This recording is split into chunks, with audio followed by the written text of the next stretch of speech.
Have you or a friend or a family member suffered from an autoimmune disorder? If so, you've probably been led to believe that this is a lifelong condition and it's impossible to turn around. You've likely been told that you'll have to take the medications for the rest of your life with no relief in sight. The fearful reality also exists that once you've developed one autoimmune condition, you're far more likely to develop another one or even multiple conditions. Why is this? Is it possible to reverse this deteriorating process? Is it possible that your body has the mechanisms within itself to reverse disease and heal? In this eye-opening series, we'll be exploring these concepts.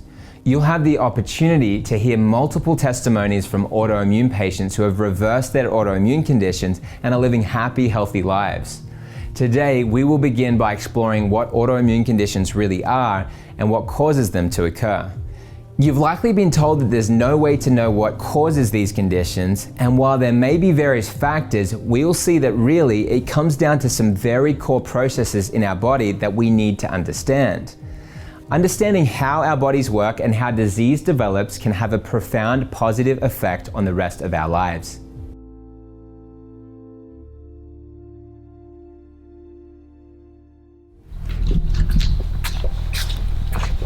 What are you gonna do with all those vegetables? We're gonna find out, won't we? Hold the door. Celery. I'm in a latter stage for kidney failure.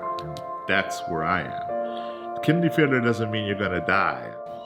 With Dr. Newsom, he's telling me there's a possible change, we can turn this around. And even if the body does its thing and finds the solution to fighting off the polycystic kidneys, the other doctors, the renal doctors and that are all telling me, just remember this is uncurable. When they tell you it's uncurable, then you're just thinking ahead to the latter parts, the dialysis and possible kidney transplant. And then you have to calculate too, if I'm 63 now and I have to go through dialysis, how long of dialysis do I have to go through? Right. And how old will I be if, let's say, I get a kidney transplant, and we hope that it takes, because not all the patients take. Correct. They reject sometimes their kidneys, and they have to wait till another kidney appears. Not to mention you have to use immunosuppressants. Exactly. And then you're thinking the other thing, which, okay, how old will I be by then? And then you're also thinking several other things down the line, Well, the older you get, the more dangerous a surgery. Right, and they might not even, there's... they'll tell you, sorry, we can't operate. You're not a good candidate for the surgery, you see. Isn't someone's birthday today? Happy birthday. Happy birthday to Papi. Salud! Salud. Larga vida. Salud. Y dinero. Riquezas. Y amor. He said, cheers to health and long life Did I say health? and money. No, I didn't. No, you said salud. Oh, salud. Salud means cheers, but it also means health. Instead of saying cheers, we say Yeah, health. but it sounded like you said hell there. No. Well, this is hell right here. Long life. And then he said, and love. Diet Coke is hell. This is heaven. This is green hell. Oh my God. That'll give you longer life right there, though. Yeah. Get my taste buds, but yeah.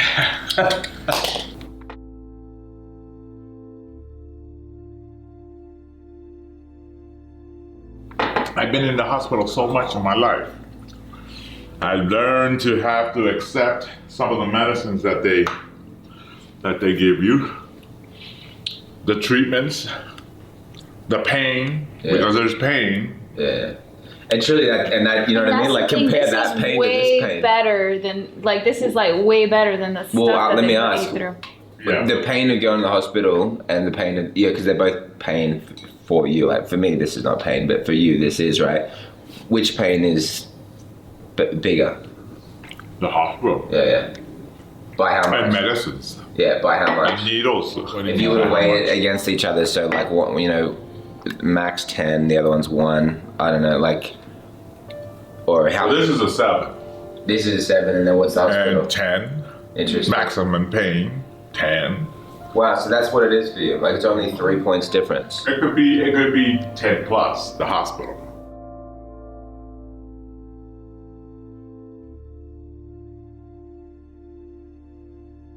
Okay, I'm here with Dr. Davidson, and we're going to discuss some really interesting factors when it comes to autoimmune disease, what its true causes are, what its true solutions are. Pharmaceutical drugs are not the solution. Then what is? Yeah, well, I mean, I just think about my wife's journey. When she was 7 years old and she started having symptoms and getting sick, and the doctors didn't know what was going on, and they gave her some medication that caused brain encephalitis, and then she went into a coma for 6 weeks. And they ended up finding out that she had Lyme disease. And then as soon as they found out she had Lyme disease, and this is, you know, almost 30 years ago now, but when she found out she had Lyme disease, they gave her, you know, antibiotics, IV, PICC line antibiotics for about a year, and then oral antibiotics for another year. And I just look at, you know, if that was the answer for her in that case, because oftentimes chronic Lyme will be in the autoimmune category as well. But if that was the answer for her, she wouldn't have had a need for heart surgery. She wouldn't have had a need for sinus scraping. She wouldn't have had to, you know, remove herself from entering the Junior Olympics for swimming because of her health issues. Like, you know, all these different things triggered from that. And I always just see that being a Band-Aid, you know, just trying to cover up symptoms. And when you're looking at solution, you always want to look at the cause, you know. So in order to identify, okay, what do I need to do to get my body well, you have to identify what actually triggered it in the first place. And the big 4 things that I see from a practitioner side of things, Lyme disease and co-infections, which is it's in the pathogen category. You've got mold, and mold is a very major issue household. If there's ever been water damage in your house, if you ever feel better when you're outside of your house, sick building syndrome, a lot of the work environments actually have mold to them. So we've got Lyme and co-infections being a big trigger, mold being a big trigger, heavy metal toxicity, and you could say toxins in general, but there's such a big modern day epidemic of heavy metal toxicity that's happening right now. And also we know mercury directly provokes autoimmunity in people, demyelinase the sheath, which is basically like MS, multiple sclerosis. And then the 4th thing I would throw into that category is parasites. And in that, there's controversial treatments in the holistic world for parasites and for gut issues, which we can get into. But it's really these 4 things that if you have any of these going on, they're going to negatively affect the digestive tract. They're negatively going to negatively affect the thyroid, the adrenals. They're going to negatively impact the things that are what I consider downstream. So my name's Arthur. I live in Central Virginia. I'm 53 years old. And I'm a very outgoing person with a successful flower business. And then I had a series of personal trauma in my life. My sister died, I was separated from my wife, and my body just couldn't handle the stress. And I started seeing symptoms all throughout my body, my joints, my tendons. I had depression. I wasn't able to function. And this started snowballing until the point where I almost couldn't get out of bed. In fact, I left my job. I took a leave of absence and moved back in with my parents at age 45 in order to try to regroup. But they didn't know what was going on with me. And I went through a series of doctors, probably 15 doctors over a 2-year period, anywhere from endocrinologists to cancer specialists to everybody, a whole wide range of spectrum. And I still wasn't getting better. And I didn't know if I would ever get better. And I did so much research on the internet, and I had leads that went nowhere. And then finally, through word of mouth, I came to Dr. Bush here, and he was so good with me. He sat me down, and I brought in all these pills that previous doctors had given me to treat me. And he said, "You don't need any of that. Your body will fix itself if given the right tools." And these are things that anyone can do. I had burning joints, pairs of burning joints, and tendons that were just on fire. I couldn't walk without really excruciating pain. Everything was swelling, And he said, your body is just, it just can't handle the inflammation. It's like it's trying to put out fires everywhere. And you have to slow everything down and give it the proper technique. I got depressed. You know, an athlete who can't exercise is you know, almost fatal. And I really did get depressed, and I said, gosh, I'm never gonna be able to walk again without pain. I was fearful of things. My world just sort of closing in on me. And he gave me the steps to get out of that.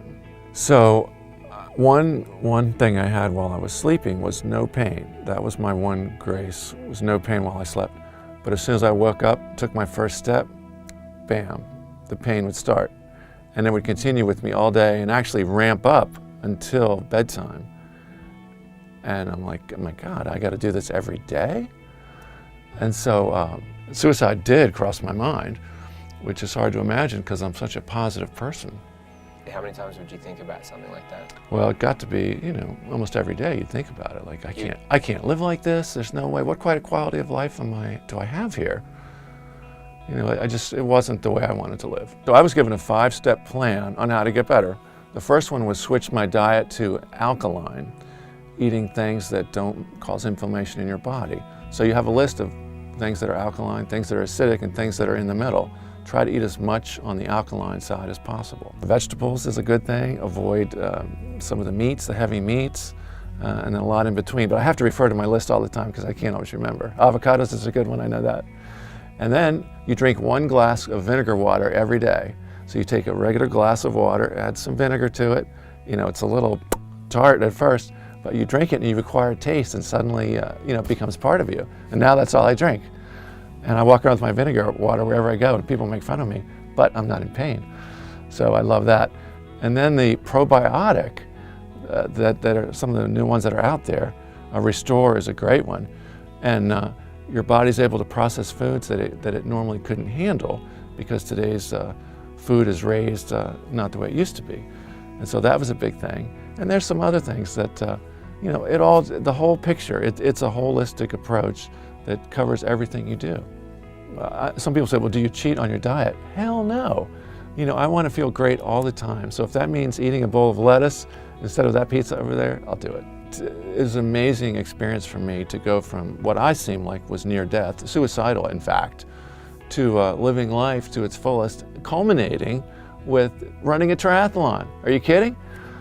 So, you know, I've got nothing but great things to say for the holistic community. And to anyone who's in a difficult position, don't give up, because there are answers out there, but you got to look in the holistic direction. It was Dr. Bush's techniques that fixed me. And boy, it just changed everything with just a visit, one visit. One issue with autoimmune disorders is the changing classification. Science is coming to realize that many illnesses that they had previously not associated with autoimmunity are in fact autoimmune disorders. Because of this, the statistical data in the past has not been fully accurate when it comes to determining how many people are struggling with autoimmunity. When you consider diseases such as Lyme, Crohn's, ulcerative colitis, cancer, Alzheimer's, and dementia, and others like this that are presenting correlations to autoimmunity, the numbers are actually incredibly staggering. Having a healthy immune system is so vital to prevent all chronic illness. Since so much of chronic illness is related to inflammation as well, we need to be aware of how reducing inflammation and supporting a healthy immune system can transform our bodies and our lives. How big do you think the autoimmune problem is for the world today? Yeah, the numbers have not been well studied in the last few years, but we have done them in decades past, and the numbers started to get scary enough that, you know, you on your journey right now, I think you're going to find out that you are just one of millions in the United States that are dealing with some subset of this autoimmune or immune dysfunction phenomena. In the early 2000s, around 2001, a nice study was published looking at the incidence of thyroid autoimmune disease, which is arguably the most common autoimmune condition that we see in the United States. And this was done, interestingly, in 12-year-old girls. And so this was the first kind of population universal screening that had been done in young children. And so in this 12-year-old population of middle school girls, they found an astounding 25% already positive for autoimmune antibodies to their thyroid. That was a huge explosion of kind of sobering information in that era, because at this point we had thought that 1 in 8, 1 in 10 girls might go on to have autoimmune disease, but to see 1 in 4 already with autoimmune patterns and antibodies positive to damaging their thyroid gland by the age of 12 there suggested that we had had a really universal breakdown in the environment around these young people. Dr. J, so you're talking about 4 key areas for somebody to assess. Now, whether somebody has arthritis, rheumatoid arthritis, whether somebody has lupus, whether somebody has Hashimoto's thyroiditis, you're saying that regardless of which of the 80 plus autoimmune diseases you have, these are the 4 steps you need to assess in every one of those cases. And if you can understand this, if you can correct this, then you can expect great results. Is that true? Yes. Yeah, if you can identify what the underlying source or sources to your health issues, our bodies were made to heal. If you can remove the source, you can absolutely get well. The body was designed to heal. As long as we can figure out what's interfering with the ability for the body to function, remove that, the body can absolutely get well, for sure. What is an autoimmune condition? You hear about lupus, you hear about rheumatoid arthritis, you hear about you hear about MS, multiple sclerosis, and a lot of gut issues like ulcerative colitis, Crohn's, fall into this autoimmune category. But when you actually start looking through science, more and more conditions and diseases are actually getting thrown into this. So now we have well over 200 different conditions that are now being classified as autoimmune in nature. Things like autism, things like type 2 diabetes, always been known for type 1 diabetes to be autoimmune, but now they're classifying type 2 as in that category.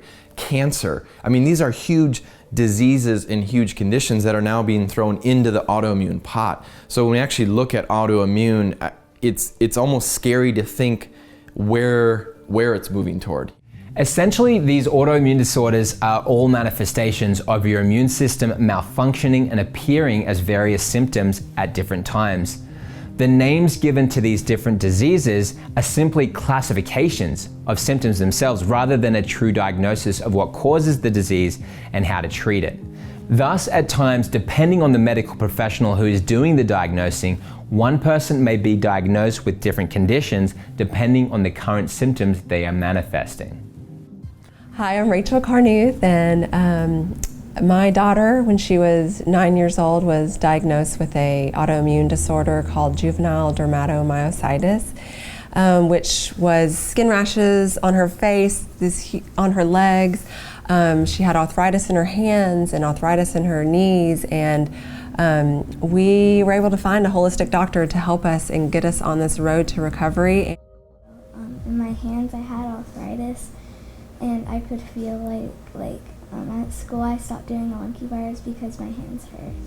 I can only close my hands like this much, but now I can close them all the way. My skin rashes were on my eyelids and my cheeks, and a little on my neck and on my leg. Wow. And you had arthritis in your knees that was diagnosed that you didn't know about, and your hips.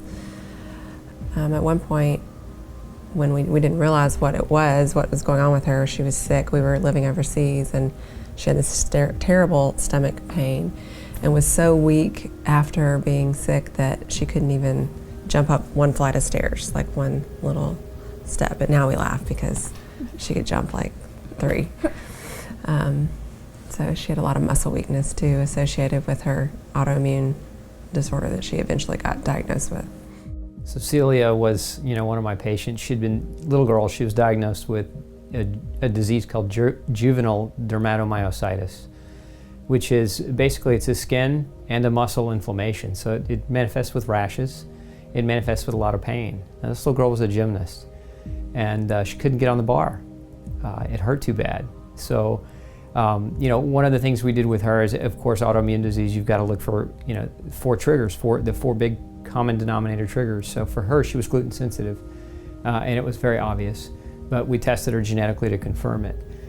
She was also allergic to things like tapioca and squash and mango, like foods, real foods, whole foods, right? So, go figure, you don't change those things, the problems don't go away. So you've got to get the diet cleaned up even more than just going gluten-free, going beyond that, right? And then she had several deficiencies, several nutritional deficiencies that we had to get corrected as well. And so within about 4 months, it didn't take very long. I mean, we went from, first meeting her to getting her diet identified where she needed to be, to her following that. And then just within about 4 months, she's able to get back up on the bar. She's able to do gymnastics again. The skin rash is going away, and it's almost gone at 4 months. At 5 months, the skin rash is gone. How does that make you feel as a mother? Amazing. Amazing. I mean, it was the hardest journey ever, but God brought us through it and led us on certain paths, and one of those was Dr. Osborne, and it's amazing to look back and know that she's completely healed through all her hard work, and it's a lot of cooking and shopping involved, but she's done it. I mean, she's had to change her diet, and she's had to take supplements and learn how to do all that. And it was a slow process, but looking back now, my husband and I just like, wow, because it's been a little over a year since we saw Dr. Osborne, and she's amazing. The other way to deal with this would be to try to deal with it at the source or the root cause of this. And that is difficult because disease tends not to be something that is caused by one specific thing. It's not like if I take one medication, usually it gets rid of my symptom. But because when we're trying to look at the root cause, your body is always looking for an out, as far as like if you were to abuse it in one way or the other, say you are to cause damage to one pathway, your body will say, okay, it's not working this way. I'm going to try another. And so it has a lot of different ways for it to deal with the way that we abuse our systems until things just really break down. It's just lost everything. So that's why, when we address it with lifestyle, you can't just say, okay, I'm going to put on one herb, or I'm going to now exercise, because I used to not do that. You can't just go about it with one therapy. I mean, a monotherapeutic approach is not going to work. And with lifestyle, you have to understand all the different mechanisms that may be broken, and do your best to address as many of them as you can, as soon as you can. And especially the more serious your condition is, you have to be committed to it. That is psychologically, I think, a challenge, because so many of us, we like to take our aspirin for our headache and run. I tell people, if we think about it from, the perspective of, when we get sick, for instance, we have a fever, and we're used to taking something to bring that fever down because we feel a lot better. That fever is not a bad thing, unless it gets out of control. But that fever is your body's way of allowing its immune cells to get to their targets faster. They can get to their targets like 70% faster, just because the body temperature goes up, and they're able to kill more pathogens with higher body temperatures. And so for us to now decide that we're going to get rid of a very important mechanism that our cells have to fight disease, it kind of shortchanges us. So that's what I just wanted to illustrate, that your body is always working to help. And so when you see all these autoantibodies happening, it would be prudent for us to look to see what is happening. Where is that inflammation happening? Do I have maybe a chronic low-grade infection that I've been struggling with for many years? Do I have overgrowth of the wrong kind of bacteria? With massive health issues here in America, we often don't feel that we have much of a say in how healthcare is administered, since we have to have it. It's not a service we can choose not to utilize. At least this is the way many people have felt about healthcare. Perhaps they can't afford it, but they have to have it, so they have no choice. The healthcare industry knows this and has unfortunately taken advantage of Americans who are in desperate need of assistance. Because of the extreme amount of profit that comes from this supply and demand condition, the medical industry is not highly motivated to help people truly heal, but is instead motivated to keep people sick. This doesn't mean everyone who works in healthcare thinks this way, but instead that the system as a whole is corrupted when it comes to actually figuring out what truly works best for the patient.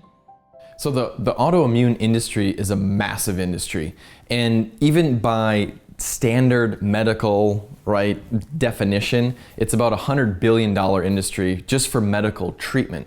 But when you actually look at what are the major diseases in our country that are happening, diabetes, cancer, brain, cognition, dementia, heart disease, so many of these diseases are actually autoimmune in nature. So we could almost make more of a blanket statement and say that autoimmune is such a massive piece to this disease epidemic that's happening in our country. So 100 billion I think is very conservative, but when you look actually through the research, they're tagging more and more conditions. They're tagging them as being autoimmune in nature.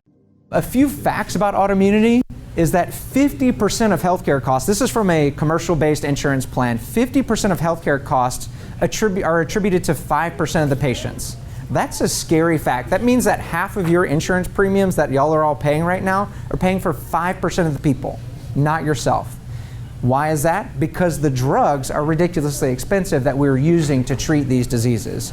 So what are some autoimmune diseases? Hashimoto's, lupus, psoriasis, Crohn's, rheumatoid, multiple sclerosis, diabetes type 1. There's a ton of them out there. And generally, if you have a weird medical condition that nobody can explain, it's probably an autoimmune condition.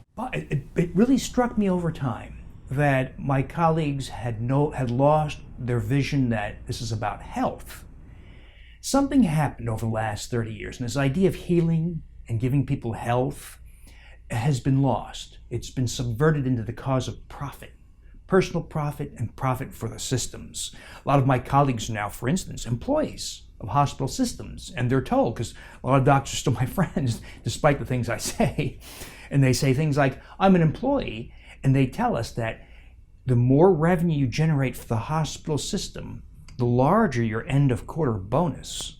So generate as many MRIs, neurology consultations, electrophysiologic studies, heart catheterizations, surgeries, etc., transplants. Generate as many as you can, and your bonus will be much bigger. It won't be 10,000, it'll be 50,000 or 70,000 at the end of the quarter.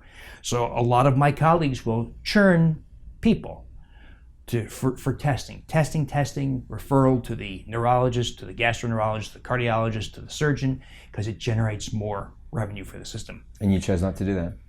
And I found it offensive. Why? Because it meant that people were being used for profit.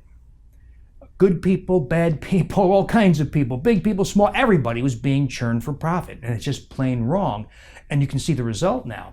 We don't have healthy people. We have among the least healthy population who pays the most for healthcare in the world, now consuming 18% of GDP, gross domestic product. And healthcare insurance premiums are crippling. They are crippling people financially. This is a sad situation when people's lives are put at stake in order to gain profit. Wherever you live, if you're an American, if you're an Australian, if you're European, or wherever you are in the world, Africa, Asia, you need to stand up and to begin to take control of your health for your body in a way that will cut down our need to be dependent on a system that isn't serving us. By taking the time to learn how your body works and how one thing that you do can affect other things in your system, you can learn the best ways to break free from that dependency. So oftentimes, even in the functional medicine world, we'll go through an adrenal protocol or we'll go through a thyroid protocol, to try to help support that organ. The question always to ask is, what is the source of that? And if we can identify what that is and then remove it, now all of a sudden everything that's downstream can start getting better. And from an autoimmune standpoint, Dr. Alessio Fasano, 2009, actually wrote an article in the Townsend Letter on this. And he basically said that when you're looking at autoimmunity, you can consider it a three-legged stool. So if you imagine a stool with three legs on it, if you take any leg out of a three-legged stool, what happens to the stool? It tips over. And what he's saying is, you imagine autoimmune on top. And as soon as you pull a leg out, that stool tips. Now you've triggered autoimmunity. And when you look at the 3 legs, he says one of them is environmental triggers, or really what we'd consider like the stressor category. Another one is genes or genetics, which I would also say the genetic expression in that. And then the 3rd leg by itself is actually leaky gut. And from a science standpoint, you know, for any researcher, you know, listening to this right now, you know, if you're a researcher, you get a little like, well, is leaky gut even a real thing? Well, when you actually go onto PubMed and type in leaky gut, you're gonna find all kinds of stuff. Now, 5-10 years ago, not so much, but it did exist, but it used the name intestinal permeability. So intestinal permeability just means that essentially, you know, that there's essentially the junctions in your gut are open bigger than they should be, letting things in that shouldn't be. And when you let things in, like big undenatured proteins or, you know, any type of food, any type of pathogen, let it in, now the body's gonna start attacking it, and that's usually where autoimmunity starts getting triggered. So the gut, for sure, super important, leaky gut, but it's usually a downstream issue, you know, like mold, parasites, heavy metal toxicity, Lyme and its co-infections are usually upstream of what causes downstream issues like gut issues. And we can't forget about the mental, mind, emotional stressors, but you know, that's another piece to the puzzle too. So what are some other autoimmune disorders that we consider autoimmune? We consider asthma, eczema, nasal allergies, any kind of allergic component is on the autoimmune spectrum. It's not really autoimmunity, but it goes away with some of the same things we do with autoimmune, so we kind of lump it in there. And then is autoimmunity inherited? Oftentimes people will say, well, my mom had Hashimoto's, so that's why I have Hashimoto's. So Hashimoto's or autoimmunity in general, you can be predisposed to, but just because your parents have it doesn't mean that you're gonna have it. It is reversible. We've seen it. We've got patients to prove it. Y'all have probably seen or heard of people that have reversed it. And so if you have a propensity towards autoimmunity, you can protect yourself from it by taking some of the same measures before you develop it. So this, if you take home anything from this lecture, it's actually this tree. Because all of us are a tree, and we have our roots, which is our gut. Our gut takes all our nutrients and rain and sunlight and all that and makes it all into energy, right? There's no other energy source besides what you put in your mouth. So our root system is our guts, and everything that you see above is our systems, our symptoms, systems, whatever you want to look at it. So let's call one of those branches is autoimmunity. So say you start developing symptoms, one of those branches is an autoimmunity. And then we want to get a little more specific and say, well, that specific branch is Hashimoto's, because the symptoms that go along with that are brain fog, fatigue, joint pain, and you have some Hashimoto's antibodies. Well, that's important, but we don't want to stare at the fruit too long because that's not the root of the problem, right? If you've got a dead branch of a tree, are you going to go looking at the leaves and say, well, clearly the leaves are defective because they're dead? No, you're going to go look at the branch, then you're going to look further down, you look at the roots, wonder why isn't it growing, right? So that's one branch, but what about the other branch up there? 30% of people who have one autoimmune condition develop a second and even multiple others. So while you may have an autoimmune condition that may not be that severe, you might develop a second one that is more severe. So I say that, and I don't want to scare people, but if you have Hashimoto's disease, your risk of developing a second autoimmune condition, which might be diabetes type 1 or multiple sclerosis, those are really potentially life-changing. Yes, Hashimoto's and brain fog stinks, but not being able to see from multiple sclerosis is a lot worse, right? And so the things I'm hinting at with those other apples are paralysis, blindness, numbness. Those are signs of multiple sclerosis. So if you look at the conventional medical model, they're going to give you a drug for every symptom out there and try to fix those problems. But we don't want to focus there at all. We want to focus down at the roots. And the two biggest things that you want to take away from this lecture is if you want to reverse autoimmunity or protect yourself from autoimmunity, then you need to make sure these two broad categories are great.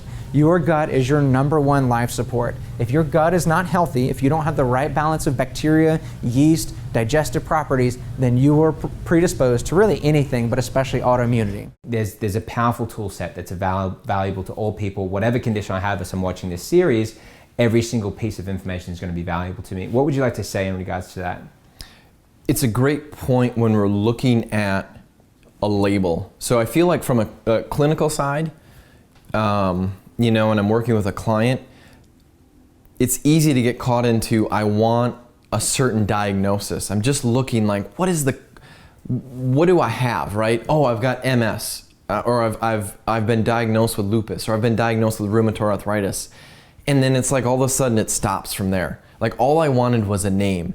And I would say, let's remove the label, because inevitably it still's not telling us what's the source of it. Like why did MS or RA or lupus show up when you're 35 years old and you didn't have it when you were younger? It's obviously not genes, it's something got triggered, something's a source of it. So let's just try to put the label to the side and boil down and try to figure out, okay, what are the underlying issues in my body and how can I remedy them? When you're looking at autoimmunity, Sjogren's, Tourette syndrome, lupus, RA, multiple sclerosis, fibromyalgia, chronic fatigue, like any of these diagnoses, from a clinical standpoint, I always want to rule Lyme disease out.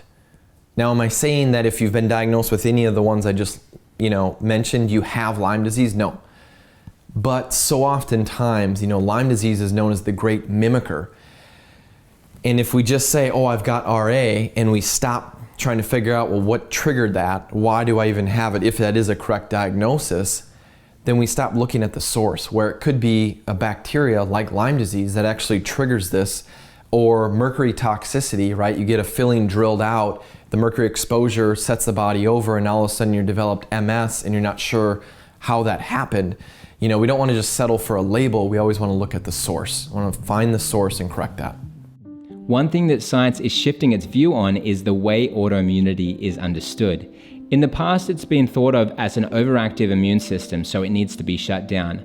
Therefore, treatment has consisted of attempting to incapacitate the immune system. Unfortunately, this leaves the body completely defenseless, which allows for even more diseases to develop. When we understand autoimmunity in its correct view, we can support the body to help correct the immune system's dysfunction and facilitate healing.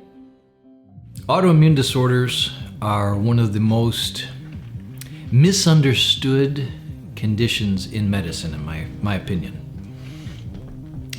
Most of medicine is operating off of an old paradigm, an old thought process where they are operating under the assumption that the immune system in an autoimmune disorder is actually an overactive immune system. An immune system that's overaggressive and overactive and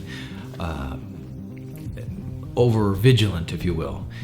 And the truth of the matter is that's not the case. The truth of the matter is that a person dealing with an autoimmune disorder has a dysfunctional immune system. They have an immune system that has lost its ability to differentiate between who's good and who's bad. And because of that, the immune system may be attacking different tissues in their body, different types of hormones or different aspects of different organs, or so on and so forth. The thing is, the immune system is not overactive. The immune system is misguided and has lost its ability to tell what's me and what's not me. So I want to use this analogy. Okay, we have a boxer that is the heavyweight champion of the world. We have another boxer that's his opponent. Okay, but let's say the heavyweight champion has a cold. Okay, and he doesn't feel well. He goes to the ring and he has a round with this other fellow that's also a professional boxer. Okay, this other professional boxer just has his way with him for the first round. Okay, the first round, the champion gets beat up a little bit, right? Well, let's say we go into round two, and not only is the champion beat up a little bit, but we blindfold him. Okay, he comes into round two blindfolded, so he can't see his opponent. He knows there is an opponent there, but we also put both cornermen, all the judges, and all these other people, we just let everybody into the ring. Okay, so now the ring's full of people, and we have the heavyweight champion of the world, world's best boxer, against the contender, who's the next best boxer in the world. Okay, they both know each other's there. Heavyweight champion goes out into the ring, but he's blindfolded. Okay, he's blindfolded, he can't see. So he can't tell who's his opponent and who's not. Okay? How do we determine who he's going to knock out first? Is he going to knock out his opponent, or is he going to knock out one of the judges, the referee, or okay?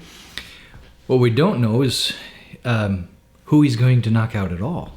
All right, he may knock out everyone. He might not knock out anyone. Okay, giving you this picture because this is what's happening in an autoimmune disorder. Your immune system is the world's heavyweight champion.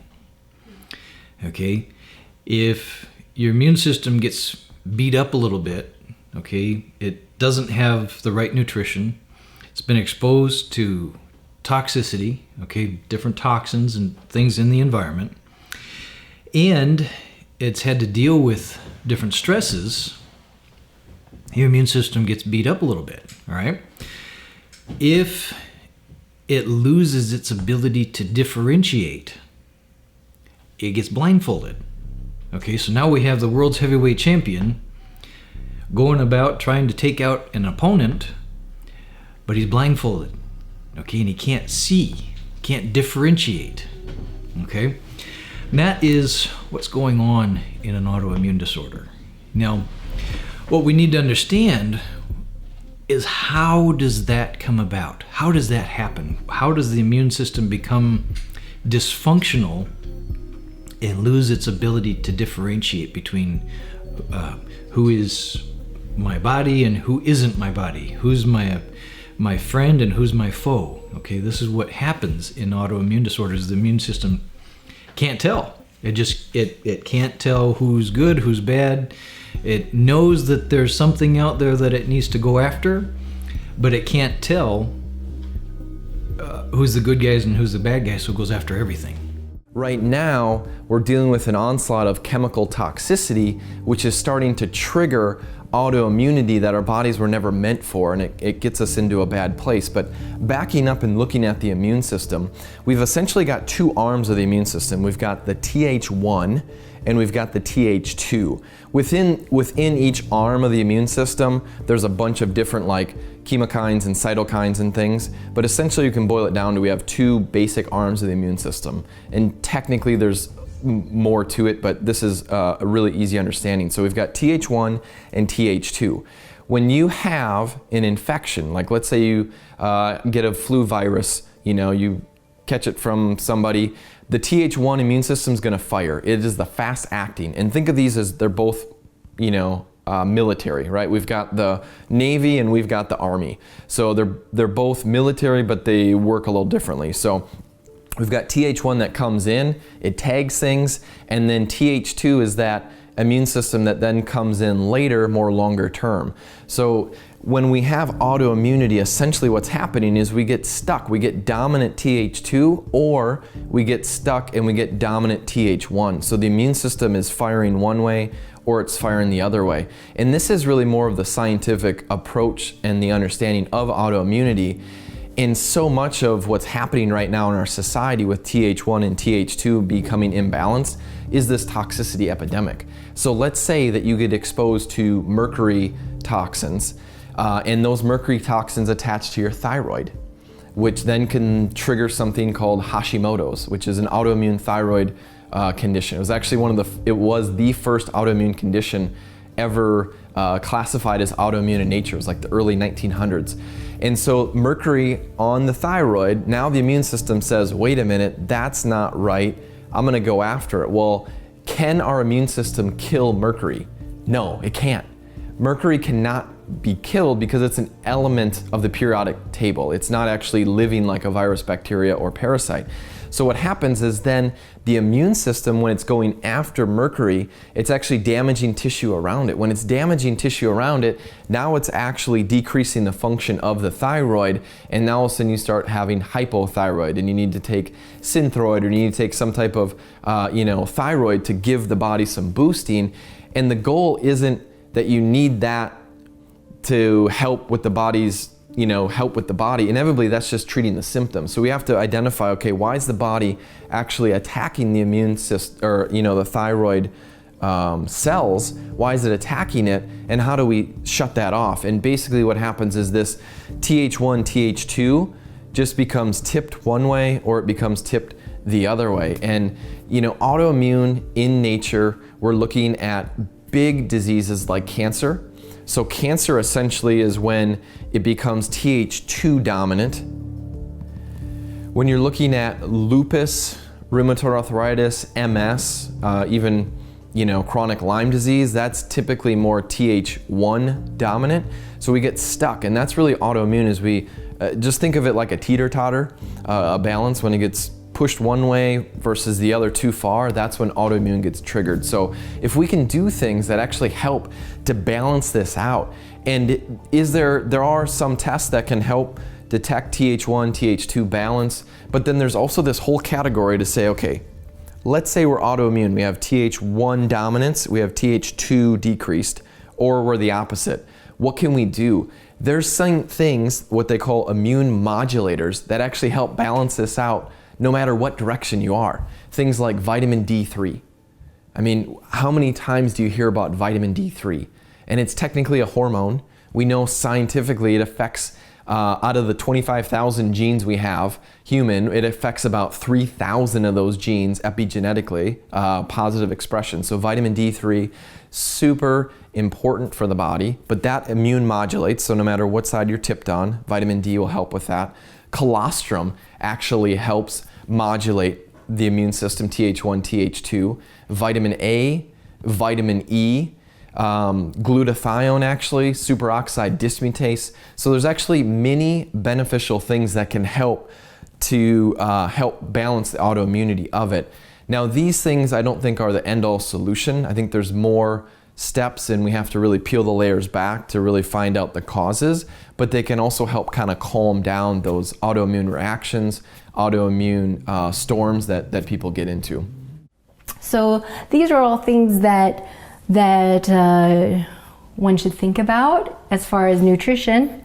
One way to help ourselves with seeds and nuts and beans and grains. These are difficult to digest. And so if you are just being diagnosed and you're very sick, I'd recommend that you maybe avoid some of these. I had to avoid nuts for about a year.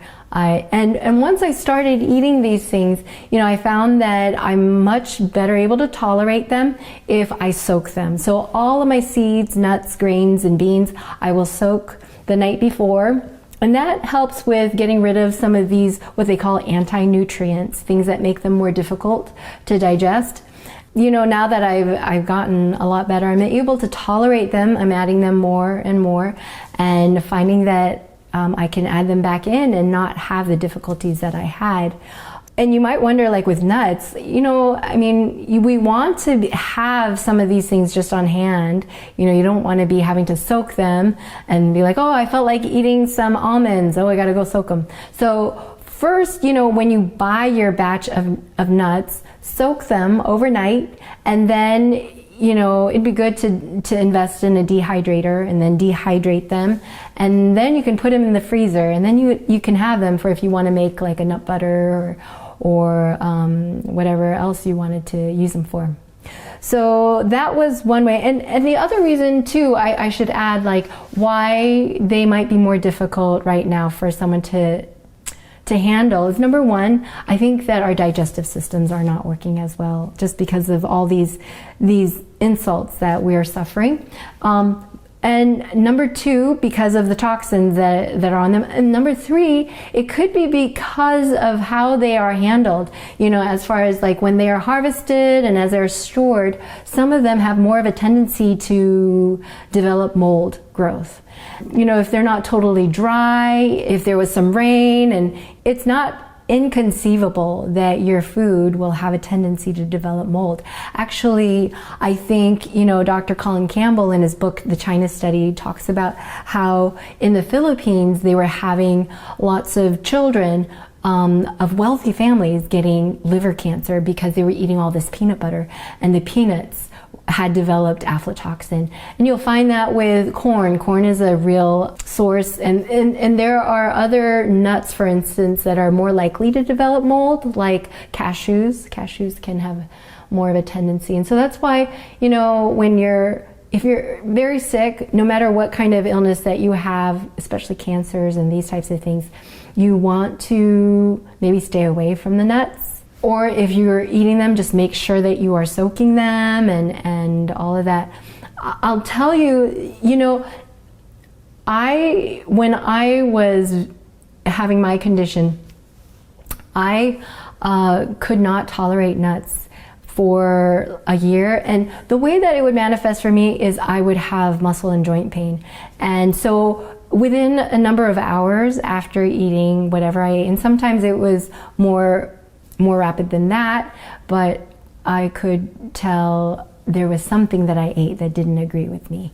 And so I feel pretty fortunate. Like, some people think, oh, you poor thing, you can't eat these things. And I feel like I'm pretty fortunate in that at least I can tell. Like, some people with food sensitivities, they have other manifestations. They might develop acne, so skin manifestations.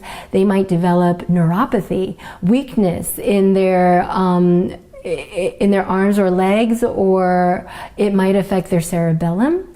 And so this, I think, would be much more of an issue. And so that's why, you know, you don't always know. You can't tell. And because some of these are delayed in their responses, it might be a day or two before you figure it out. And so it's really good to try to figure this out. Get on an elimination diet. You can get online and look to see how to do elimination diets and how to reintroduce food back, and, you know, how to keep a journal and watch out for signs and symptoms that way, if you're somebody who has obvious manifestations. Autoimmune conditions include a host of symptoms such as joint swelling and pain. Therefore, rheumatoid arthritis and similar joint conditions also fall into the autoimmune category. When these are ignored, they can advance and turn into more serious autoimmune disorders. It's important that we're able to catch these conditions at their start if possible, so that the healing process will likely be more rapid. The longer the conditions are left to linger, the longer they may take to reverse. As hard as I work out, you would expect normal, you know, aches and pains and things. I'm 54 years old, and so probably more aches and pains than a 20-year-old guy after working out. But I started having like kind of recurring hip like problems, like it just hurt a lot. And so I was going to a practitioner for like deep tissue and myofascial release and all that, and they could help me a little bit, but he was concerned because it would come back so quickly. And so they did an x-ray, the x-ray results came back, and it just wasn't all that conclusive. He was kind of like, you know, this is not something you need a hip replacement for at this point, at least not from the x-ray report, but it's something you need to probably just kind of manage the pain through foam rolling and massage and doing different things. And so I happened to be at Dripping Springs Pharmacy, and I was inquiring about some supplements or something, and I mentioned something about joints. I can't remember. One of the ladies at the pharmacy said, oh, you know, there's a functional medicine doctor right in that office right there. He's here like a couple days a week. And I'm like, I had never heard of functional medicine. And so, and I'm a functional fitness guy, so I thought it kind of, you know, the terminology kind of piqued my interest. And so she gave me a little card of his, and on it talked about stem cell therapy for joints without surgery, and about supplementation and all that in a holistic way. And so I called and made an appointment, and I went in and talked to Dr. Oob, and the engineer side of me, I like data and I like information, and so I would ask questions and he would just fill me with data, and it was just like, all right, I gotta go look this up. And come to find out, he said, yeah, we can do stem cell therapy. He looked at my x-ray report and decided that, you know, it didn't look like anything that required like major invasive like hip replacement or anything. But he said, before we talk about stem cell, I want to make sure you're healthy. And he said, you look healthy, you're a fitness trainer and all this stuff. And he ran a very, very extensive blood test that came back pretty negative. It was, in fact, he emailed it to me late at night, and then he said, I don't usually like do this, but he goes, this is it's kind of ugly, you know, in terms of you're a fitness trainer. He goes, I don't know what you eat. I don't know, you know, what your diet is like, but he goes, we got to talk because you're like pre-diabetic. You have, you're on the brink of a full autoimmune like blowout, and there's a lot of lipid profile was off the charts. I mean, no B12, had no omega-3 fatty acids, and he's like, all right. So we went and we reviewed the report, and I had to admit that at some point, I mean, I know about nutrition from my training, but I was more of a do as I say, not as I do kind of trainer, unfortunately, at that time. I thought, hey, I work out 3-4 days a week. I look good, so therefore I must be okay. And what he showed me on the blood results was that I was really not okay. You know, discussions with Dr. Oob and the information that he's given me in the books that I've read now, it's like you can also reverse autoimmune conditions strictly from the way you eat. In fact, one of the books that I read said that like 65% of autoimmune conditions is diet, not genetics. So you can be completely predisposed to, you know, genetically to an autoimmune condition, and it doesn't mean that your genes have to express that condition if you eat right. And that to me was like that was my light bulb, bright light moment, is that I was really literally eating myself to death or to a very miserable, you know, environment of autoimmune stuff. So this is Steve's actual blood levels. When he first came to see me, he actually came to see me for hip pain. Actually, he referred someone else to me before he came to see me for stem cell therapy. So he came to see me for a hip pain that he thought he was going to get stem cell therapy for, that we were going to help him regenerate his hip. And I said, wait, Steve, let's do some labs before we do that. He didn't know that he had rheumatoid arthritis. So we diagnosed Steve with rheumatoid arthritis, and he's been having this hip pain and migratory joint pain for years. So after, I think this is about 6 months, I didn't write it down, about 6 months, his rheumatoid factor dropped by 4, from 22 down to 18. Now that may not seem like a really big drop, but if he drops by 4 one more time, he's normal. He is technically normal, and he has reversed rheumatoid arthritis. This is a debilitating arthritic condition. I don't know how many of you people know or have seen anyone with rheumatoid arthritis. It is disturbing what they look like in their 70s and 80s. Their hands are just riddled with arthritis. Their fingers point the wrong way. It's horrible. And to think that this can be changed by removing gluten and dairy and sealing leaky gut instead of Humira is incredible. And Steve did it. So he also had lupus. He was on the lupus spectrum. So if anyone knows what this test is, it's called an ANA test with a reflex. The ANA test is a way to throw out a broad net and catch as many fish as you can in the autoimmunity sea. And then when you drag that net up, you see if you've caught any fish. If you catch any fish, you're listed as positive. Done. You caught a fish, an autoimmune problem. Then they try to identify as many of those fish as they can. And so they run 10 or 12 of the individual test and say, well, we didn't identify in the fish, but he's got some sort of fish in there that we don't know what it is. Steve was not that way. He flagged positive for 3 different fish in his autoimmune soup. And then 6 months later, completely negative. So this is what I was talking about with the shorter you have an autoimmune condition, the easier it is to reverse. So Steve's lupus was likely a lot younger, and his rheumatoid factor, his rheumatoid arthritis, has likely been going on for years to decades, and that's why it's going to be a little more stubborn. Yes, Christy? I have to add that this patient was extremely dedicated to the changes he was making. Yeah. Almost unrealistically so, as looking at it as somebody who's also deals with lupus spectrum. I couldn't imagine, I saw his devotion to those changes, and that's why he saw those results so fast. So not everybody's going to be able to make those changes like he did. He was just completely, his mindset, he's a CrossFit trainer. And so the time and efforts that he spent in it was extraordinary.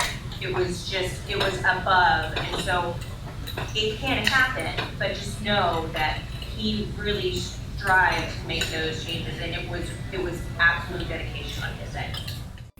Well, it's been clear for many years, actually, to the anthropologists who don't really talk to us about nutrition very much, but they've known for decades, literally, that traditional strains of grains, particularly wheat, have had adverse effects on humans who consumed it. So what happened, if you ask an anthropologist what happened to the first humans who consumed the seeds of grasses, that's wheat, in this case einkorn wheat, that's the ancestral form of wheat that grew wild in the Middle East, what happened to those humans? Well, before the consumption of grains, tooth decay was almost unknown. 1 to 3% of all teeth recovered prior to the consumption of grains showed decay or abscess or loss. When grains were added, 16 to 49% of teeth showed decay or abscess formation and misalignment. Humans shrunk. For a few centuries, men lost on average 5 inches, women lost 3 inches, because grain consumption is not nutritious, it's actually anti-nutritious. There's something called phytates, for instance, that block nutrient absorption in grains. So this notion that you must eat grains for nutrition is complete nonsense. There was a doubling of knee arthritis. There was an explosion in nutritional deficiencies, especially iron deficiency, because you can see that in the bones. It's called parodic hyperostosis. So in other words, consumption of grains, traditional grains, caused a lot of problems. If we now talk about modern grains, we now see that grains have been dramatically changed by geneticists, by agribusiness. Wheat, for instance, now is not the 4.5-foot tall traditional plant we think of. It's an 18-inch tall, what's called a high-yield semi-dwarf strain. It stands about knee-high, it's thick, short, it has very large seeds, a long seed head. And the farmers love it because it increases yield as much as 8-fold per acre compared to some of the traditional strains. And so virtually all modern wheat, not all, but virtually all modern wheat is now the high-yield semi-dwarf strain of wheat. And that's very, very different. There's a whole catalog of changes introduced. Just the fact that it's so different looking, of course, suggests it's genetically different.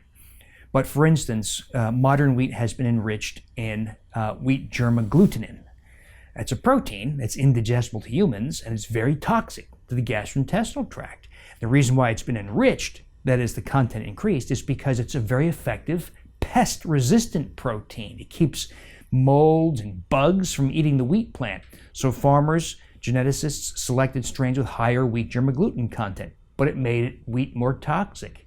They chose strains that are richer in phytates, because phytates likewise are pest resistant. Now grains are much more rich in phytates, but phytates bind all calcium, magnesium, iron, and zinc, almost all in your intestinal tract. And so that's why we have a lot of iron deficiency anemia, zinc deficiency, magnesium deficiency, and an inability to absorb calcium because of grain consumption.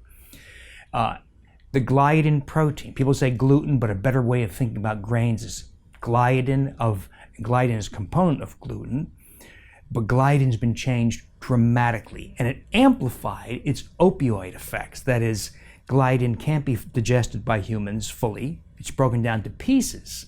Those pieces bind to the human brain, the opiate receptors, and has peculiar effects.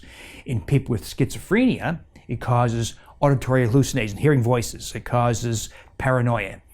In kids with autistic spectrum disorder, it causes behavioral outbursts, and it reduces attention span. People with a tendency towards depression, it triggers depression. And people with bipolar illness, it can trigger the mania.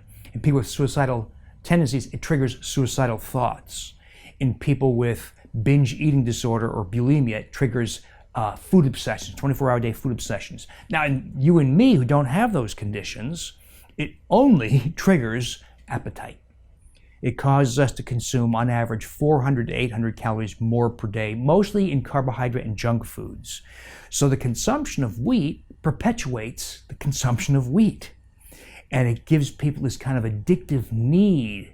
So you see those people who push each other away at the all-you-can-eat food bar, those are grain eaters.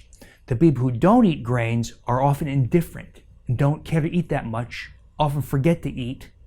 I've gotten up in the morning, for instance, a little bit hungry. And I think, why am I a little hungry? I forgot to eat dinner last night. Very common, or something like that. So the contour of appetite changes dramatically when you get rid of the gliadin drive opioid peptides. Dedication and commitment are really a plus when fighting autoimmune disorders with functional medicine. You can't just do it halfway and expect to see results. The more committed you are, the more determined your efforts, the more positive your mindset, the better your body will respond to the protocols. Yeah, just cold results in a nutshell. Basically, recently 312 pounds, the triglycerides 880, A1C, that's the hemoglobin A1C for blood sugar, which was 7.2. My fasting blood sugars were, depending on what I ate the night before, 200 to 280. It was a mess. Have previously had a heart attack and cardiovascular disease, hypertension, angina, neuropathy, you name it. I had one foot on a banana peel. I was waiting for a stroke or kidney disease or whatever. Wow. And so that was where you're at. Now what about today? Well, today I've lost, in the last 6 months, 86 pounds. I have my A1Cs at 4.9. So that is well below the diabetic level. It's below pre-diabetic level. It's actually like below even optimal for just optimal human health. It's like ideal, 4.9. It's really below the scale, which is 5. So that just shows that things work. Blood sugars, even my insulin resistance, down from fasting insulins from 30 down to 4. And with a glucose test, 4-hour test, they go up beautifully and come right back down to 4, along with my glucose, in the low 70s back down to, 72. And so that's really good. Triglycerides from 80 to 100. That was just a few months. That's really all it took. So that's an example of what it is. But those are just kind of numbers. The real changes, they're emotional and mental, and they really continue to unfold. That's just something to celebrate, and I really want to encourage the person that's watching, like their journey, what it is that they're experiencing, and whatever either small or big win they've experienced, don't ever underplay it. Just enjoy that, appreciate that, celebrate that, and it's wonderful. I mean, winning the lottery versus having that, the lottery can't save you from facing the grave. Right? So, I mean, the celebration is huge. It's greater than any kind of financial gain, any kind of accolade, award, car. Your health, man. Health is number one, and it's something that I put off all my life. Not all my life, but I mean, recently, for the past 10, 12 years, it just let it go. And it was just a strange journey to come back around and realize that I couldn't make any progress in my life until I got my health squared away. Why'd you put it off? Well, it's a disease that I call when I then all. And it was, when I accomplish this, when I get this, when I finish this project, when I make this much money, then I'll hire a personal trainer, or I'll get organized, or I'll slow my life down, or I'll lose some weight. And it was just always putting it off, and realized that I was really putting the world off, putting my life off. And I really like and appreciate you said that. So this message of today, now, this moment, there isn't, there's no magical formula, there's no magical time. The time has always been now. It's the breath that we're breathing right now. That's the one that we have. The one that this tomorrow is not one we have possession over.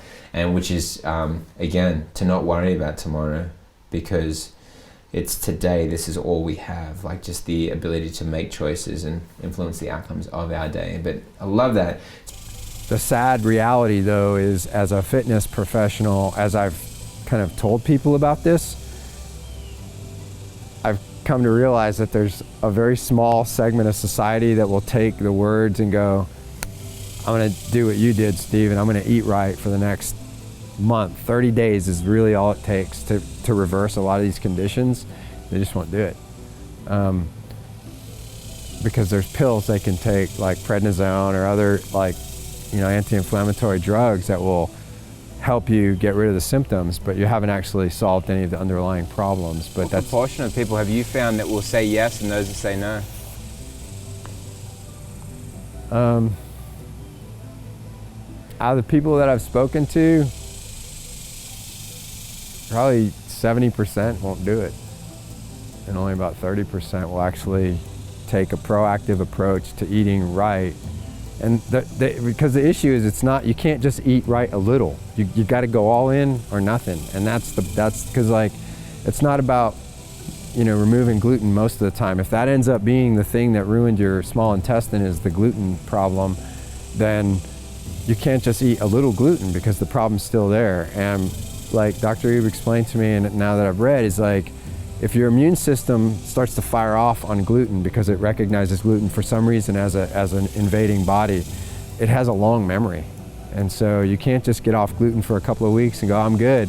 Because even if your gut starts to heal, your gluten sensitivity, your antibodies are there, and your body remembers that. And so you got to go all in. We've heard how gluten can be a major trigger for people with autoimmune disease, and it should be eliminated here in the US, especially because it's not coming from organic sources. Even if it's labeled as organic, it is in fact genetically altered, and the alteration is very, very damaging for people suffering from autoimmunity and those that are wishing to prevent it. Now, when it comes to things like grains and nuts, these need to be carefully considered when forming our diet, and they may need to be eliminated for a time. However, we've also found there are ways to implement these into our diet as well. But when in doubt, it's good to remove them and get on a detoxing diet, which focuses more on fruits, vegetables, and other seeds that can help you, rather than going for some things that may be for a time inflammatory for you. Let's explore what kind of benefits can come from implementing a plant-based diet. If you're trying to reverse disease, it takes a lot. That's like the pound of cure versus the ounce of prevention. And the reason that we were the first to show you could reverse all these different conditions in a scientific way is that most people didn't go far enough. And so it takes a lot to reverse disease. It takes essentially to be on a whole foods plant-based diet strictly, also to do an hour a day of meditation and yoga and other stress management techniques, to walk for half an hour a day, and to have love and support in your life by doing the support groups and also then taking those lessons into your everyday life. Now, on the other hand, if you don't have a life-threatening condition, it's not all or nothing. And paradoxically, I will add also that sometimes it's actually easier to make big changes than small changes, even though that's counterintuitive, because when you make big changes, you feel so much better so quickly. It reframes the reason for making those changes from fear of dying to joy of living, because you know, your brain gets more blood, you think more clearly, you have more energy, you need less sleep, you can actually grow so many new brain neurons through a process called neurogenesis. Your brain can actually get bigger in just a few weeks. Your skin gets more blood, you don't age as quickly. I mean, I'm 96, I look pretty good. No, just kidding. Yeah. Your heart gets more blood, your sexual organs get more blood in the same way that Viagra works. And so everything gets better in that way. But if you're otherwise just healthy and you want to lose a few pounds, or, you know, see if you can get off some blood pressure medicines or those kinds of things, one of the interesting findings that surprised me in all of our studies was that the more you change, the more you improve at any age, which is really empowering. Now, I predicted incorrectly, as it turns out, that the younger patients who had less severe disease would do better than those who were older, who had more advanced disease, but I was completely wrong. It wasn't how old they were, it wasn't how sick they were. The only thing that mattered was the more you change your diet and lifestyle, the better you get at any age, which is, you know, really a great message to be able to give people. The immune system, its role that it was designed for is to defend the body and to repair the body. And you see this with the various levels of the immune system. For instance, in the skin. The skin is a protective barrier. It is also part of the immune system, as well as are all of our protective barriers. If you look at the digestive system and the role that the cells within the digestive system play, 80% of the immune system actually resides in the digestive system. You know, I think we are accustomed to trying to reduce our body parts to having their one or two roles, but they all interact together, and they all, each one needs to be healthy for other parts of the body to be healthy. And one way to illustrate how that all works would be, for instance, say, you know, if I stubbed my toe, and you might think, well, it's just a toe. Why would that affect you? Well, I mean, if I break my toe, stub my toe, injure myself, that pain For one thing, it's very distracting to have a lot of pain anywhere in the body. And the other thing is that one action of hurting myself in any area causes my body to recruit cells that would be going to other places to do other things, and then they have to come here to defend and repair.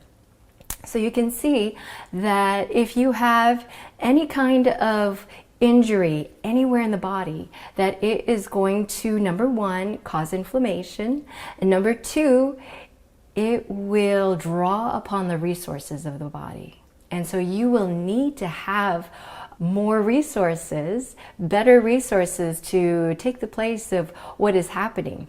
I think that's one of the mechanisms that is happening with all the disease that we have happening in this country, autoimmune disease being just one of them.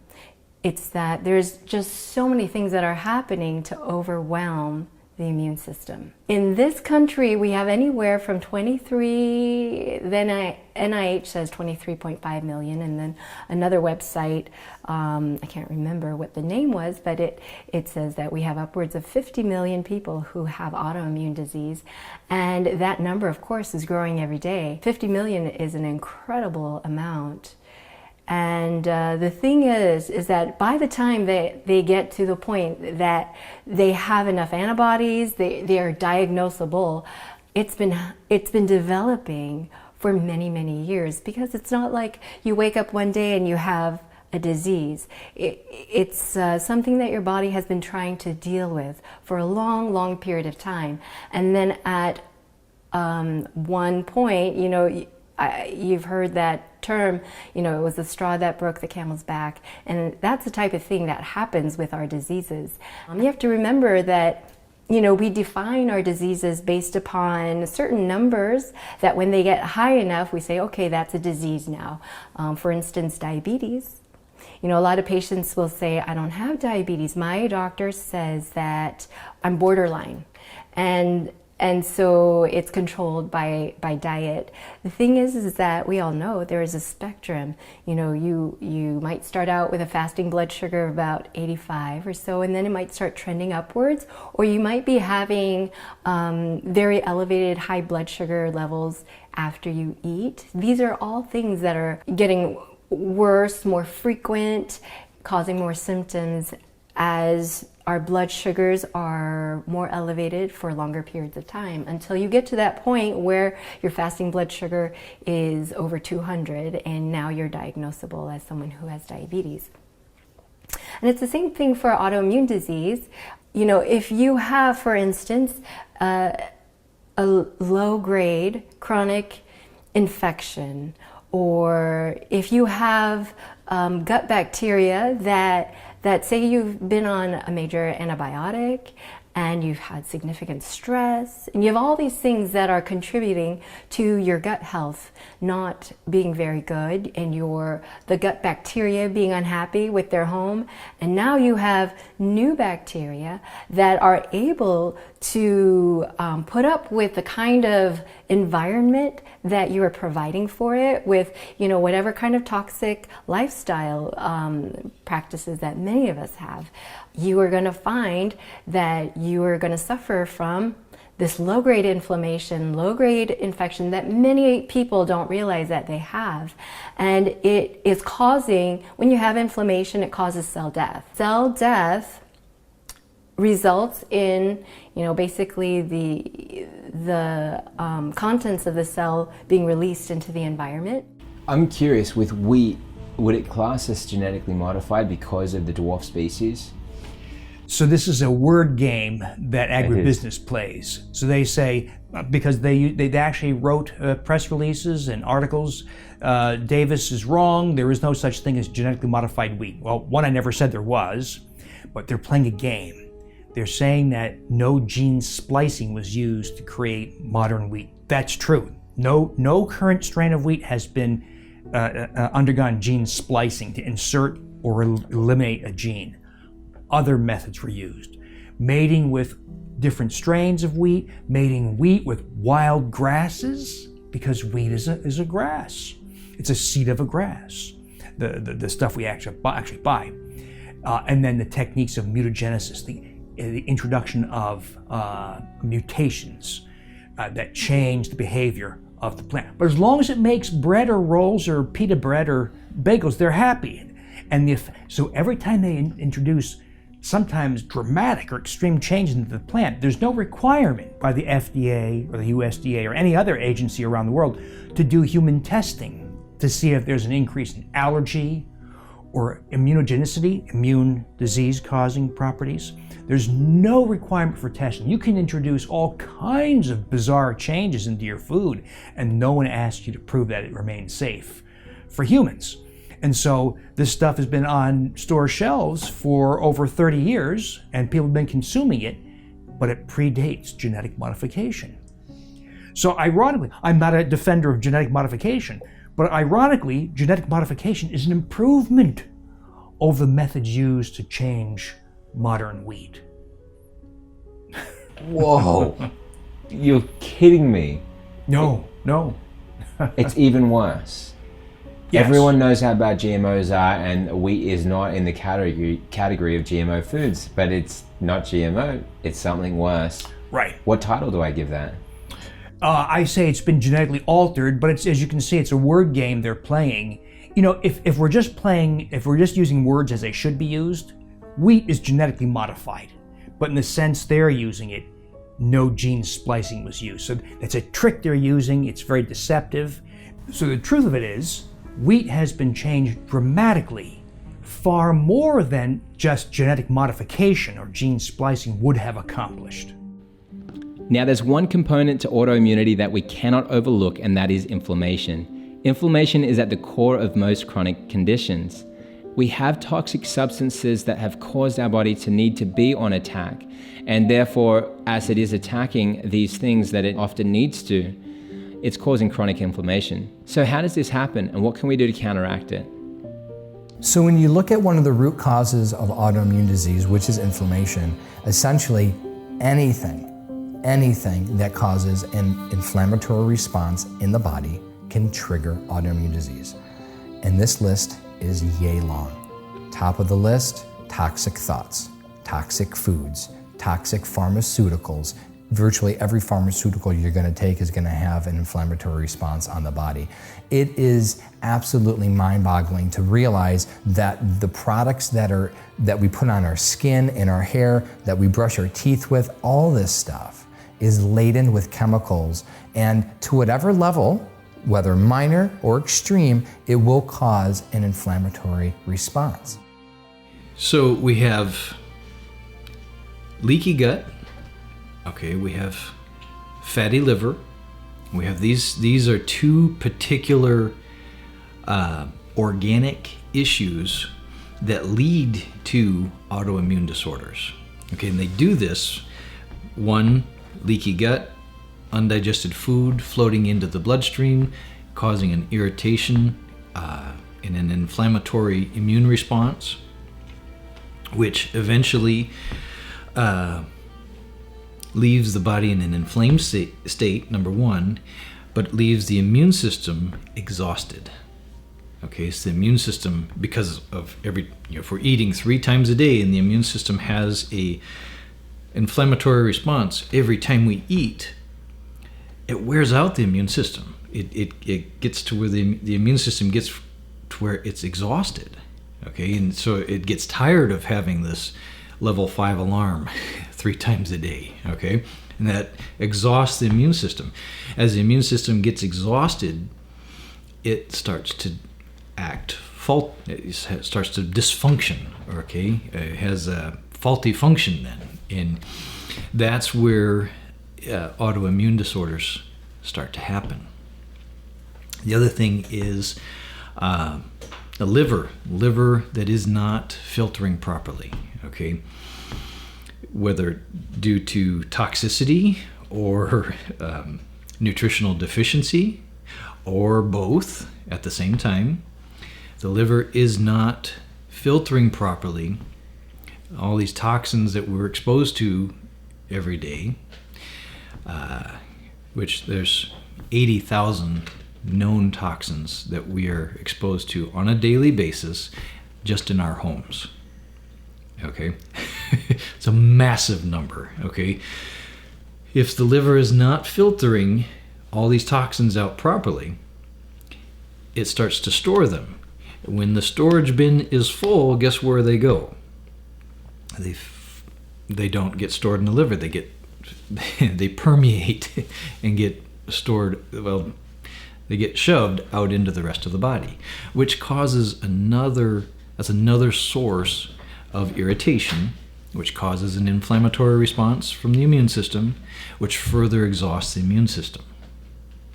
Okay, so I hope I'm painting a picture here that you can understand that if you are suffering from an autoimmune disorder, it's not because you have an overactive immune system. It's because you have an exhausted immune system.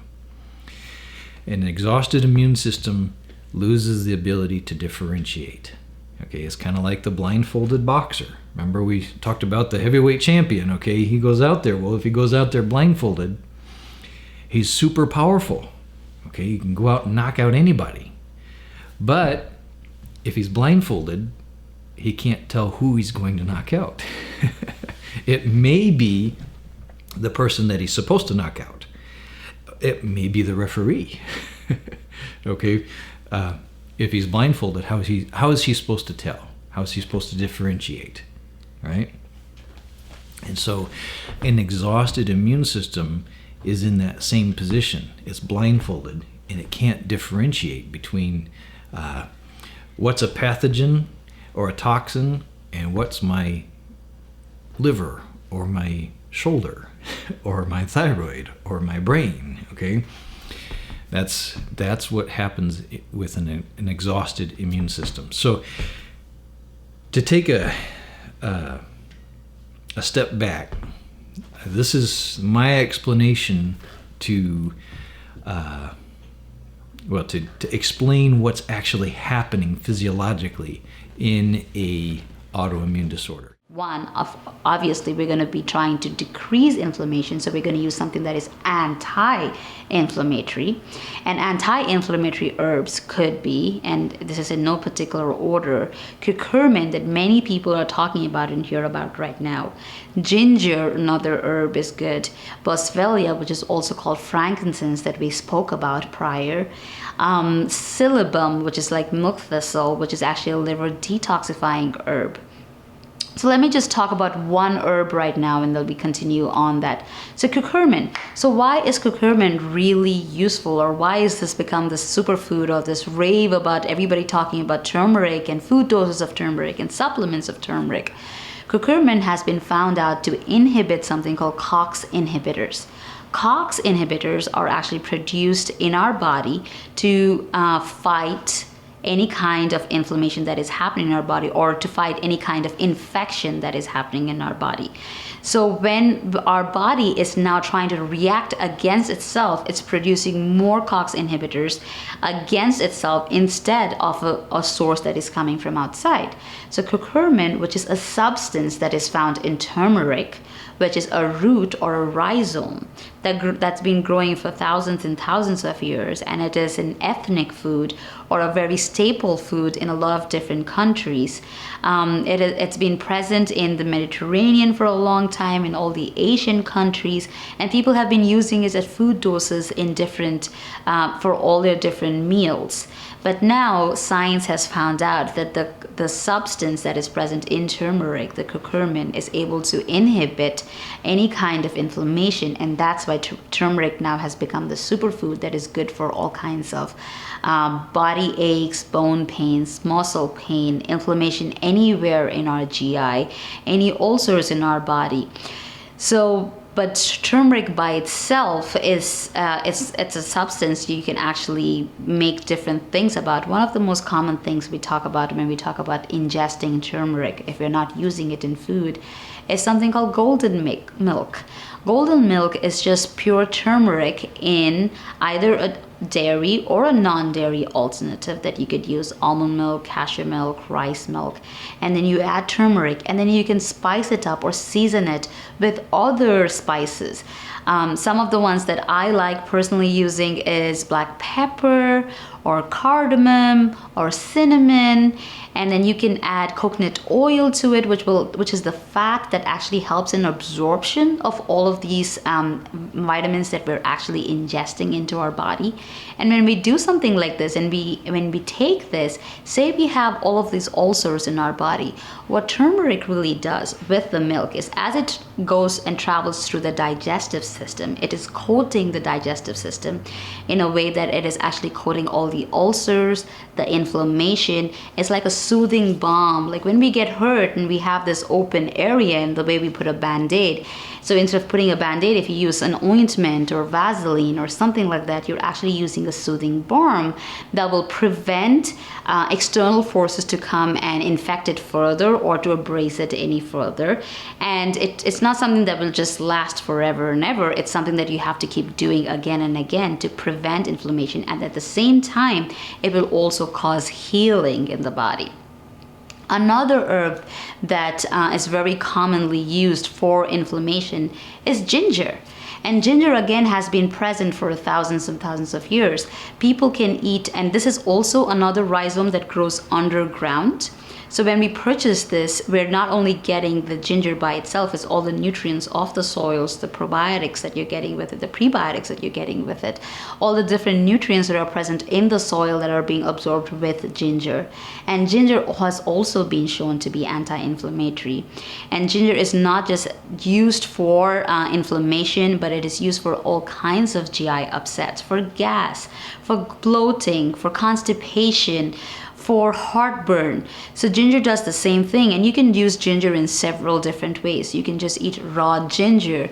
Many of us are familiar with eating sushi, and with sushi we're always just using ginger with it, or we're eating raw ginger. This is a very common fruit, or I mean not a fruit, sorry, a vegetable that is present in all kinds of Asian ethnicities, and you can either eat it raw, you can cook with it, you can make teas out of it, you can make paste out of it. Even topical ginger, when you have an abrasion or you get hurt and you have a cut or a scrape, and you just use topical ginger on the place, actually helps with healing of that place. And so imagine what it's doing to us internally.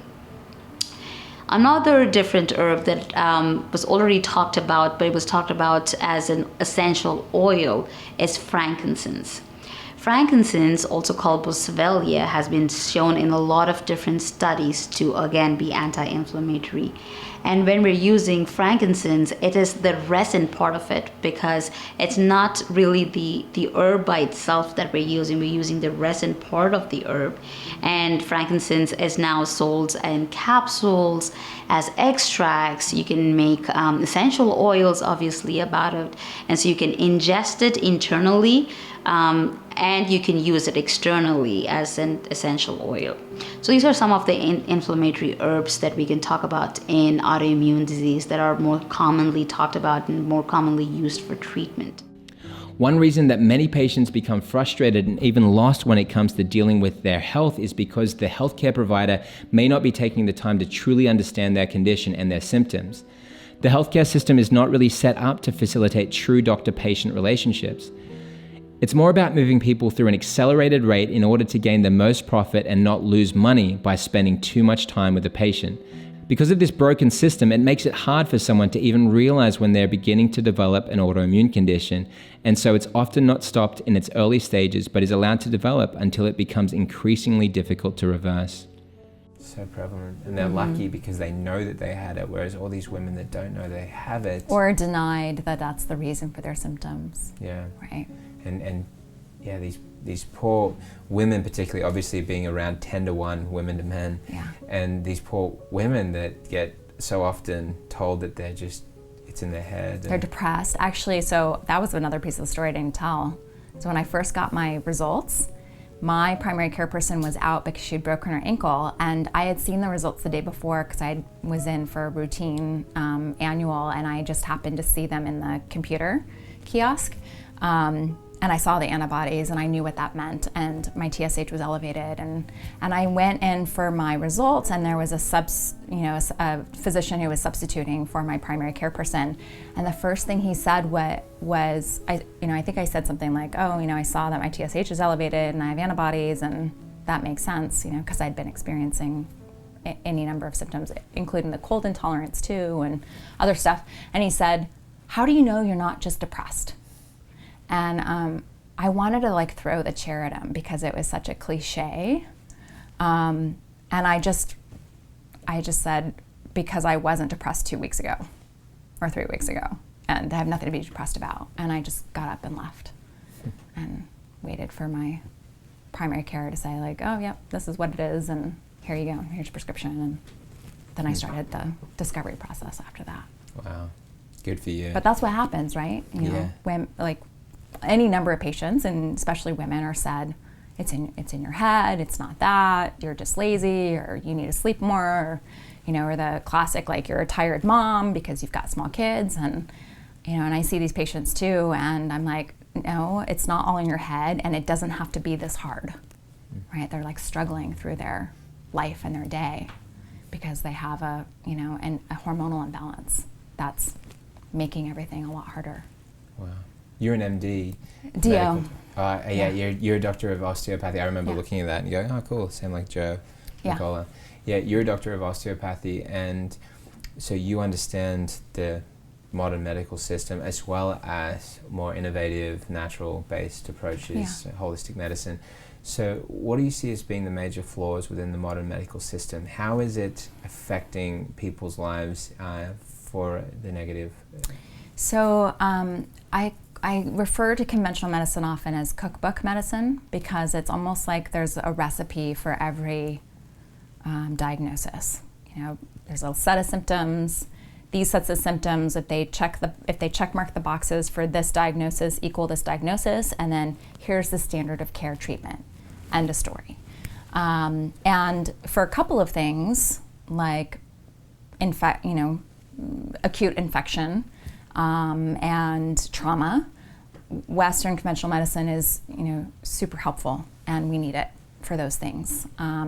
But when it comes to chronic disease, the problem with symptoms, diagnosis, treatment is that very little of the time is there ever a question of why are these symptoms being created?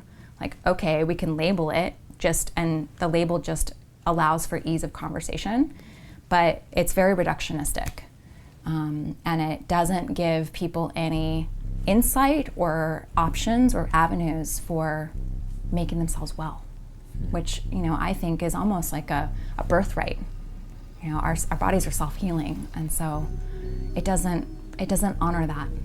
It doesn't allow for that truth to be available to people. Did you know that if you're symptom-free, you may still be in the process of developing an autoimmune condition? By having the proper test done, you can determine if you're at risk for developing an autoimmune disorder, and you can take the steps that you need toward prevention. If it is possible to prevent yourself from developing difficult health challenges down the road, would you want to take the best steps possible to be in your optimum health? Well, really the truth is that it most likely is happening to you right now. And it's a scary statement to say, right? Because it to some degree it's a little more fear-based, right? Like, oh my gosh, but autoimmune in nature is slow developing. And oftentimes symptoms don't show up right away. Symptoms are years later when you start looking back and it's like, gosh, when did this actually happen? This was probably 10, 20 years ago in development. And when I look at our culture right now, I see a massive epidemic of digestive gut issues.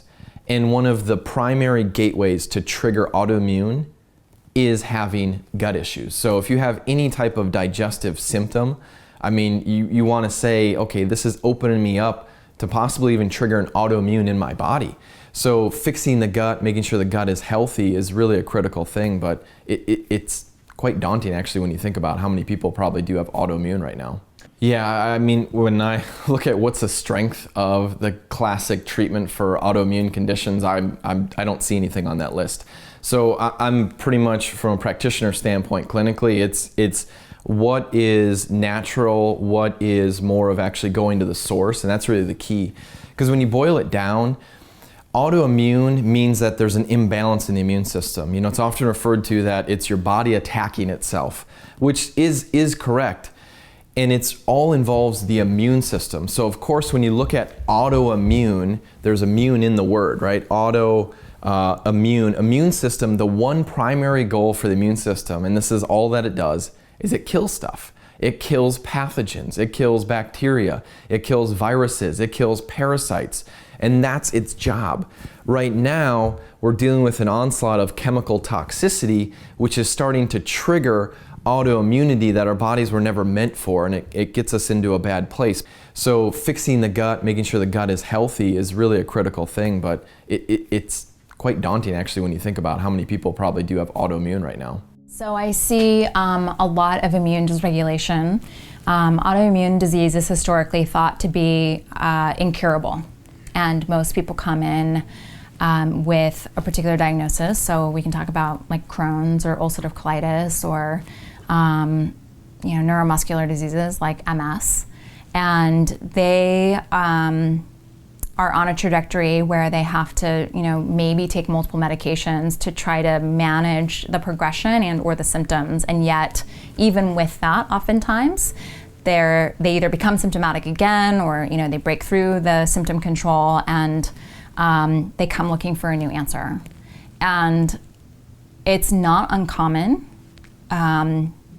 It ranges from just dietary and lifestyle changes being 100% turnaround, no medications needed, completely asymptomatic for indefinitely, to there needing to be more disease reversal work, like putting together the stepping stones that led to this signaling to go awry, and reverse engineering that so that people can get back to a place where their bodies become self-healing and they're able to find a place back to optimal health. And I definitely see that with pretty much every autoimmune disease across the board.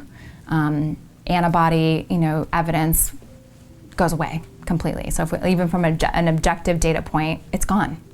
And subjectively, they are not needing medications. They, a lot of people actually lose weight in the process too, even when they're not trying, because of the reasons that they're holding on to things to begin with. All of their systems start working better. So, the hormonal system is actually one that is a later downstream impact point from some of these more root cause issues, like whether it's immune dysregulation or these inflammatory processes. So they get their, balanced hormonal signaling back, their mood changes, because a lot of autoimmune diseases come with, suppressed mood. And I would say over 90%, maybe even more than that, have complete reversal of their disease process and their symptoms and are asymptomatic, not on medications. And it's remarkable, and yet, even though it happens over and over again, it's still this thing that's, surprising every time. Because they actually have to do a lot of work to get there. At the same time, we have, a roadmap. I think the main message is that if you keep your buffer resilient and your ability to navigate the influences and the ups and downs and the exposures of life, if you choose wisely and you keep that, buffer in place, you don't actually ever have to get sick. And you don't even really have to engage this concept of aging or, age-related diseases. And it doesn't mean you can't have fun, but there should be that as highlight points of your life rather than, the thing that runs your whole life. And so if you're able to make as many choices as you can that keeps that resiliency intact, you're good. And you can actually enjoy things, along the way without succumbing to some sort of, disease process or level of unwellness. We're not born with that. You know, we're not born to break down and, you know, and to get sick. Perhaps you've been in a situation where you've had symptoms that you can't explain, that even the doctors can't seem to explain. Perhaps you've had to have multiple tests done only to find out that they're inconclusive. But don't give up hope. A functional medicine doctor may have the tools that you need to finally be able to understand your puzzling health problems, to help you come up with an ideal plan to heal your body and prevent further conditions from developing. To be honest, I don't know if I want to continue because of the resistance. Like there's that point, and I feel like probably even the listener right now, you know, with whatever health struggle, autoimmune, you know, you're dealing with, or even family member, where you get to a point where you're like, is it even worth it to keep going?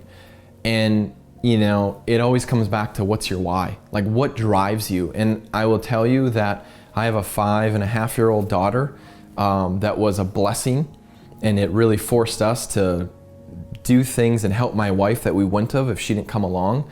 But I look at, you know, where we're gonna be in 20, 30, 40 years, and if I have the opportunity to change it, I'm going to, because I want a better future for my daughter. And it's that mentality that's gonna allow us to change the culture in the health world, but it's also gonna allow you to move forward and get well health-wise, because there's always dips. You know, we always think it's like this, you know, Jonathan, we think it's like this linear climb, right? Like, oh, I've figured out what I have. Now I'm gonna start, you know, removing the sources and fixing and really working on my body. I'm gonna start going like this.